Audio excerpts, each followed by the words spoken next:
창세기 3장 6절은 인류 역사에 있어서 기념비적인 사건입니다.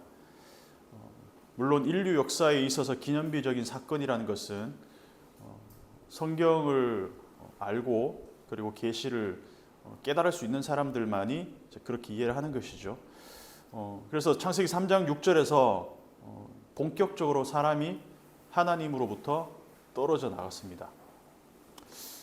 기회는 있었습니다. 기회는 어떤 기회였냐? 여자가 뱀으로부터 들은 그 정보와 이야기들을 자기의 것으로 소화하는 과정에서 한 번이라도 하나님 앞에 팩트 체크를 하고 이것이 진실인지 뱀이 나에게 하는 말에 대한 어떤 그 진위 여부를 물어봤다면 뱀이 거짓말하고 있다는 것을 하나님이 알려줬겠죠. 근데 여자는 생각이 어느 정도 정리되었을 때 바로 실행으로 옮깁니다. 방금 우리가 말씀을 읽으면서 제가 3장 3절에서 본 게 뭐냐면 동산 중앙에 있는 나무의 열매는 먹지도 말고 너희가 만지지도 말라 중간에 하나님의 말씀에 이렇게 얘기를 했어요. 그 여자는 하나님의 말씀을 아예 거부하진 않았다는 거죠. 처음에는. 대신 굉장히 자기만의 이해로 희석해서 해석을 했다는 거죠. 하나님의 말씀을 내가 이해하고 있다고 생각하지만 바르게 이해한 것이 아니라 그 자체가 벌써 오류가 있는 채 하나님의 말씀을 내가 받아들이고 있었다는 것입니다. 하나님이 창세기 1장에서 빛이 있으라. 그 다음에 빛이 있었잖아요. 그 다음에 하나님이 평가하셨어요. 하나님 보시기에 좋았더라. 팩트 체크. 1장 3절 4절 한번 읽어보겠습니다. 3절 4절 시작. 하나님이 이르시되 빛이 있으라 하시니 빛이 있었고 빛이 하나님 보시기에 좋았더라. 하나님 빛과 어둠을 나누었습니다. 먼저 빛이 있으라 하나님이 행동하신 다음에 판단했습니다. 빛이 있으라 빛이 있었고 그 다음에 하나님 보시기에 좋았더라. 그리고 궁창 아래의 물과 궁창 위의 물을 나누신 다음에 행동하신 다음에 보시기 좋았더라. 모든 패턴이 다 그래요. 근데 여자는 오늘 우리가 본문 읽어보면 어떤 패턴이냐면 먼저 보기에 좋았더라 라는 판단, 그 판단 다음에 행동합니다. 그 다음에 먹습니다. 그래서 하나님의 창조는 행동과 평가가 이렇게 이어지는데 여자는 자기 자신이 평가하고 판단한 다음에 행동으로 연결합니다. 빛이 있으라 빛이 있었다. 보기에 좋았더라. 여자가 보기에 좋았더라. 그래서 먹었다. 하나님의 행동과 판단 사이에는 어떤 오류도 없습니다. 왜 그렇습니까? 하나님이시니까. 하나님 행동 그 자체가 완전하시기 때문에 그 판단에 아무런 그런 오류가 없습니다. 갭이 없죠. 근데 여자는 이걸 뒤집었어요. 우리는 하나님이 아니기 때문에 우리 행동은 항상 검증이 필요합니다. 누구의? 하나님의 검증이 필요한다는 거죠. 그래서 하나님의 이게 말씀과 매칭이 되는지 검증이 된 다음에 행동으로 이어져야 됩니다. 이게 하나님이 말씀하신 게 맞아? 이게 정말 하나님이 보시기에 선한 걸까? 토부일까? 근데 여자는 이걸 뒤집었다는 것이죠. 보기에 좋았더라. 그래서 먹었다. 그래서 우리의 판단력 자체는 언제든지 오류가 날 수 있습니다. 그래서 우리의 행동도 언제든지 오류가 날 수 있습니다. 그래서 하나님의 말씀에 비추어 봐서 이것이 맞는 건지 틀린 건지 옳은 것인지 그른 것인지 토부한 것인지 토부하지 않은 것인지. 그래서 우리가 행동할 때 머뭇거림이 있는 이유는 먼저는 우리 양심에 걸리기 때문이에요. 이게 양심, 이거는 예수를 믿는 사람이건 하나님을 아는 사람이건 모르는 사람이건 똑같이 우리에게 주어진 일반 은총이죠. 양심이란 건 누구에나 있는 거잖아요. 그래서 첫 번째 필터링은 양심에 걸리면 우리는 머뭇하게 됩니다. 생각하기를 멈추고 행동하기도 멈춥니다. 그리고 두 번째는 이건 이제 하나님의 말씀에 비추어서 옳은 것인지 그런 것인지 판단합니다. 이거는 우리에게 소위 말하는 특별 은총이죠. 하나님 우리에게 주신 양심 그 다음의 필터링인 것이죠. 그래서 대부분의 사람들은 행동하기 전에 먼저 생각합니다. 이게 양심에 반하나? 양심에 걸리지 않나? 그리고 나서 양심에 거리끼지 않더라도 한 번 더 필터링 하는데 하나님의 말씀에 이것이 걸리는 것인가? 그렇다면 우리는 한 번 더 브레이크를 밟아야 되겠죠. 열매 하나 먹는 거, 나무의 열매 하나 따먹는 거, 사실 이거는 양심에 그렇게 거리낄 게 없잖아요. 똑같은 다른 열매와 생긴 게 크게 다르지 않다면. 그런데 하나님의 말씀하셨기 때문에 이것은 먹어서는 안 돼. 그러면 우리 양심의 필터링이 아니라 하나님의 말씀이라는 그 필터링을 거쳐야 된다는 것이죠. 2장 9절을 다시 한번 읽어보겠습니다. 2장 9절 시작. 여호와 하나님이 그 땅에서 보기에 아름답고 먹기에 좋은 나무가 나게 하시니 동산 가운데에는 생명나무와 선악을 알게 하는 나무도 있더라. 아멘. 자, 하나님은 보기에 아름답고 먹기에 좋은 나무를 나게 하셨어요. 그리고 동산 중앙의 나무는 그 중에 일부였어요. 근데 여자가 그 나무를 본즉 동산에 있는 그 수많은 나무들이 아니라 유독 하나의 나무, 동산 중앙에 있는 유독 하나님이 금기로 정해놓으신 그 선악을 알게 하는 나무의 열매를 봤다라는 것이죠. 동산의 그 많은 나무들 중에서 먹음직하고 보암직한 나무들이 얼마나 많았을까? 사실 그렇지 않을까요? 그런데 뱀의 거짓말에 속고 나니까 눈에 들어오는 나무는 오직 하나밖에 없는 거예요. 완전히 하나에 꽂혀버린 거죠. 뱀이 그렇게 이제 유도를 한 거겠죠. 그래서 뱀은 터무니없는 거짓말로 현혹하지 않습니다. 근데 그런 거짓말에 속을 사람이 없죠. 완전 새빨간 거짓말, 지난번에 말씀드렸지만. 그래서 그 대신에 정보를 던져놓고 교묘하게 짜집기를 합니다. 그럴싸한 편집본을 내밉니다. 자, 팩트는 뭐냐면 동산 안에는 어떤 나무들? 보기에 아름답고 먹기에 좋은 나무들이 많이 있는데 그 중에서 동산 중앙에 선악을 알게 하는 나무는 보기에는 좋을지 몰라도 보기에는 아름다울지 몰라도 먹어서는 안 되는 나무다. 이게 정확한 팩트입니다. 그런데 여자의 머릿속에 이 정보들이 뒤섞여 버렸어요. 입력에 오류가 생긴 거죠. 자, 보기에 좋고 먹기에도 좋은 여러 나무들의 열매가 아니라 하필은 먹어서는 안 되는 그 나무의 열매가 먹기에 좋다라는 가짜 정보로 입력이 된 거라는 것이죠. 그럼 여기서 한번 우리가 스스로 한번 물어봅시다. 선악을 알게 하는 나무 열매를 먹으면 정말 지혜로워질까요? 근데 우리가 성경을 다시 읽어보니까 이게 거짓말이라는 걸 알게 됐잖아요. 근데 많은 사람들이 심지어 교회에 오래 다닌 사람들조차도 진짜 선악을 알게 하는 나무 열매를 먹으면 지혜롭게 될 수 있다라고 믿을 수도 있다는 거예요. 성경을 제대로 안 읽으면 우리조차도 현혹되기 쉽다는 것이죠. 근데 지혜롭게 할 만큼 탐스럽기도 한 나무인지라 이거는 전적으로 성경의 입장이 아니라 나레이터의 입장이 아니라 누구의 입장입니까? 하와의 시각이라는 거죠. 좋은 건 나눠야지. 금술이 좋았던 것 같아요. 그래서 좋은 거를 나눕니다. 여자가 열매를 따먹는 순간 바로 옆에 남편이 있었던 것 같아요. 남편이 아무런 제재를 하지 않습니다. 성경이 기록되어 있지 않지만 아마 아내로부터 충분히 납득할 만한 설명을 들었던 것 같아요. 이거 먹어도 괜찮대. 우리의 눈이 밝아진대. 그래서 하나님처럼 우리도 될 수가 있대. 이런 말로 아마 현혹을 했겠죠. 그러니까 아무런 반론 없이 남자도 그냥 옆에 있던 남편에게도 여자가 열매를 건네주니까 남편이 그냥 낼름 받아먹는 것 같아요. 자, 이때 쓰인 모든 동사는 다 연속 동작입니다. 주저함 없이 행동했다는 얘기입니다. 6절의 모든 동사들이 연속 동작이라고 했습니다.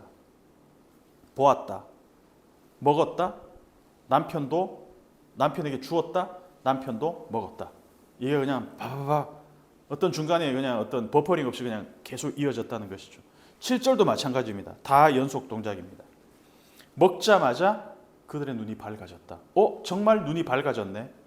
그리고 곧바로 알게 됐다. 자, 여기까지는 똑같아요. 뱀이 얘기한 거랑 똑같아요.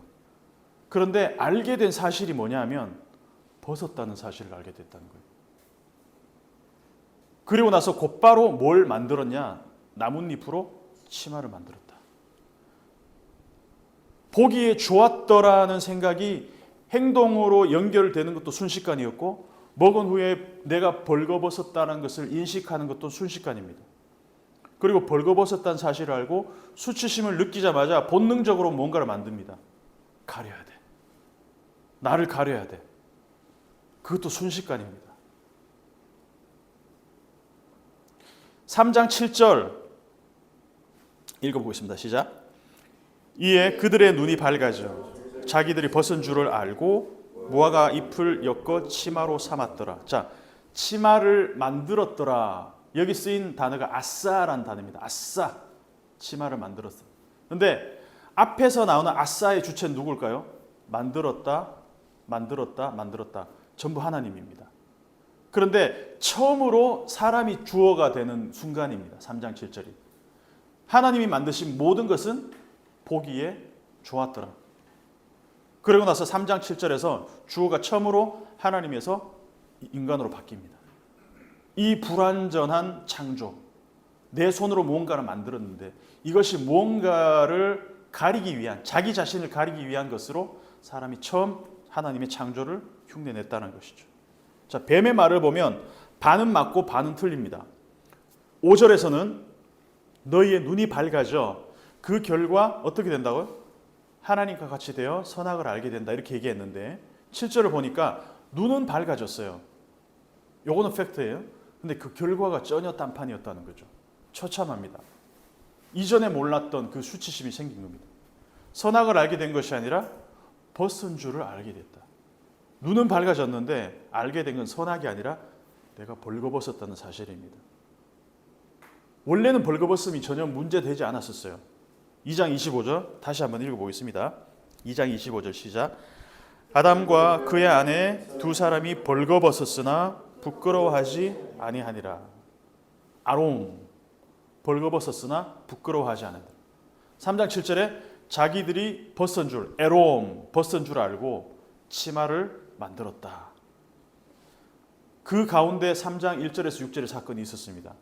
그럼 히브리식 그런 워드 플레이를 보면은 아롬 앞에서 벌거벗음, 뒤에는 에롬이라는 뭐 비슷한 똑같은 단어입니다. 사실상 그 사이에 뭐가 있냐면 아룸이 있어요. 이 아룸이 뭐였냐면 뱀이 간교하다라고 했을 때 그 아룸입니다. 그래서 말하자면 뱀의 간교함이 벌거벗음의 그 팩트를, 그 현상을 아무렇지도 않은, 부끄럽지 않은 그런 상태에서 수치심으로 만들어버렸다는 것이죠. 여기서 본격적인 단절이 시작됩니다.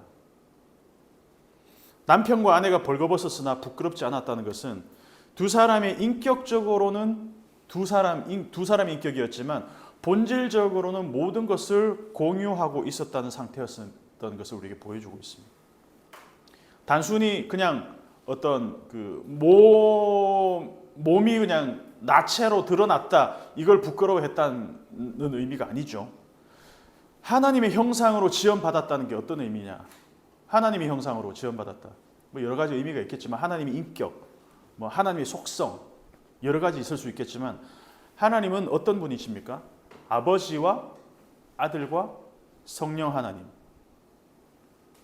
서로 다른 인격을 가진 개별적 존재이면서도 모든 것을 공유하는 완벽한 관계. 우리가 흔히 삼위일체라고. 그래서 이 divine plurality, 신적인 복수성, 개별적이나 하나이신 분, 이 존재로 우리를 만드셨다는 거죠.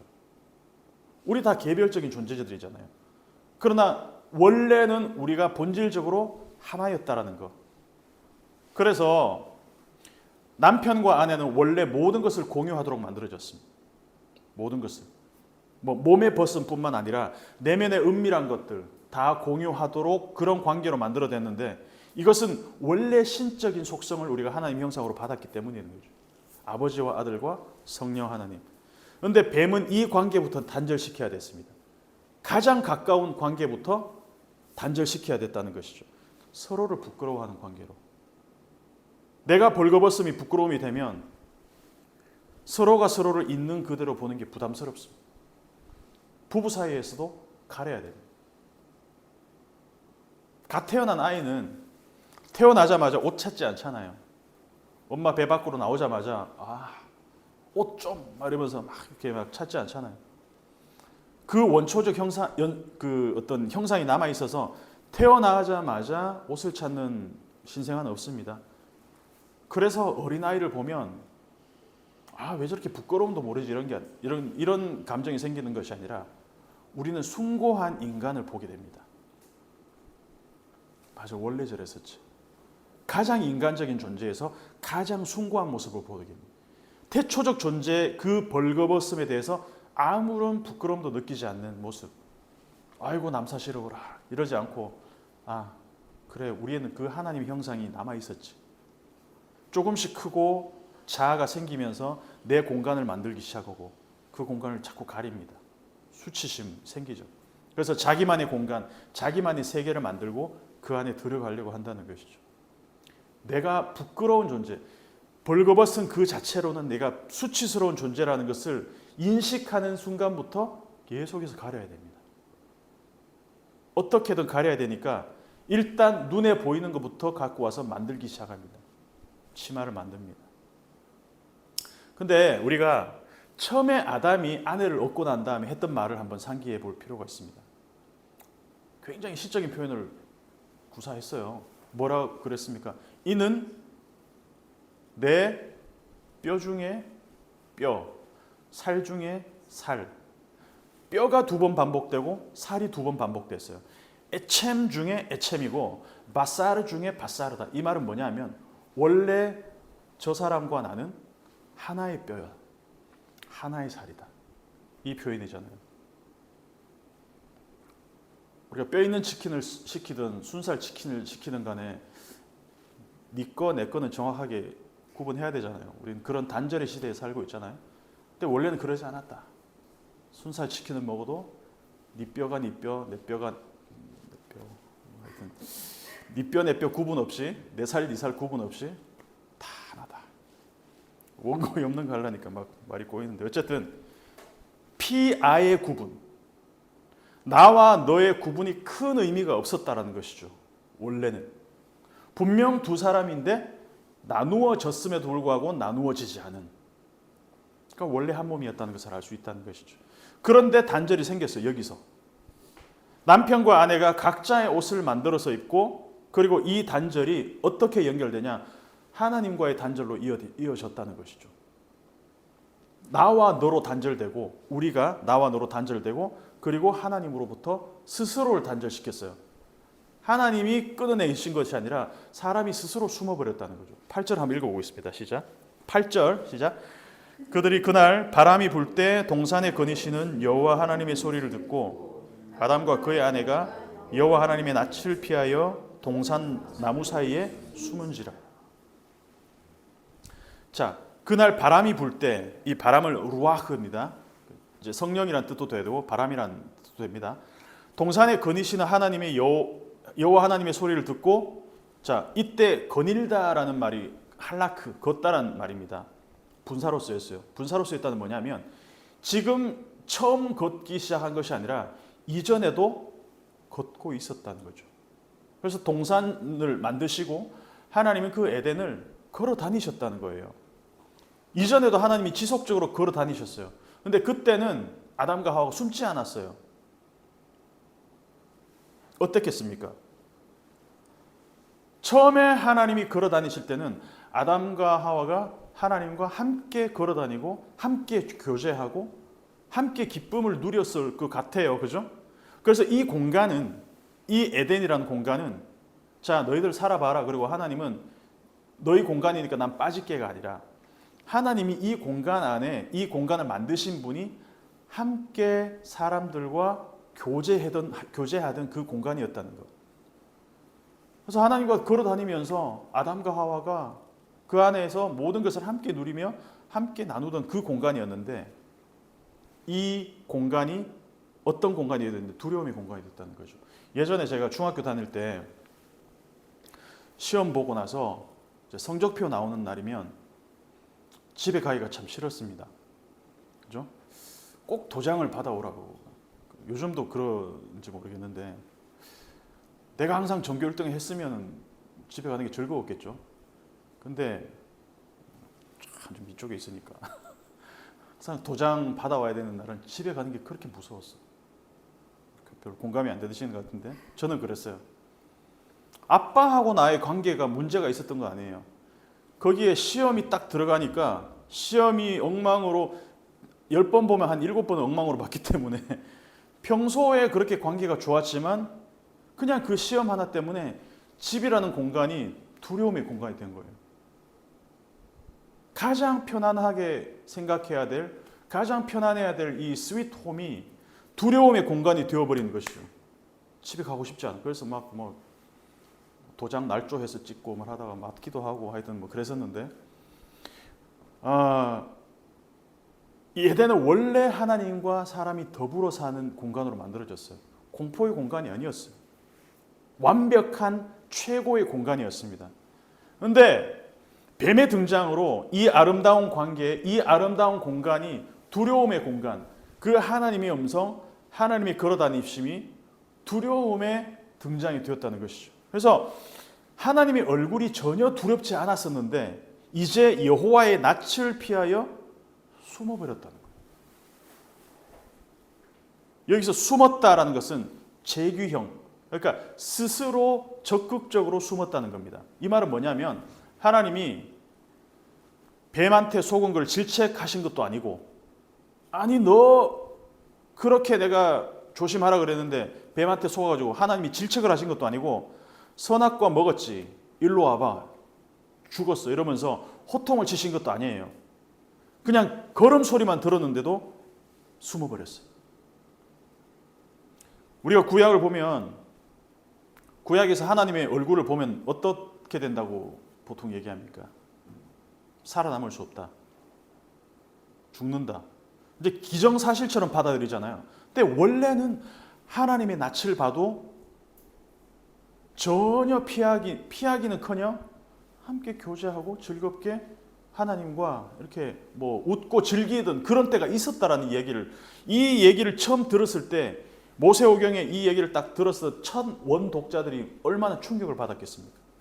아니 하나님의 낯을 보고도 우리가 죽지 않던 존재였다니, 충격이, 우리가 원래 하나님과 이렇게 친근한 존재였다니, 여호와 하나님이 나타나시면 우리는 그냥 죽을 수밖에 없는 존재가 아니었다니, 우리 스스로가 하나님으로부터 단절시키고 우리 스스로가 하나님으로부터 숨어버렸다니, 이걸 알게 됐을 때만 충격을 받았겠다는 것이죠.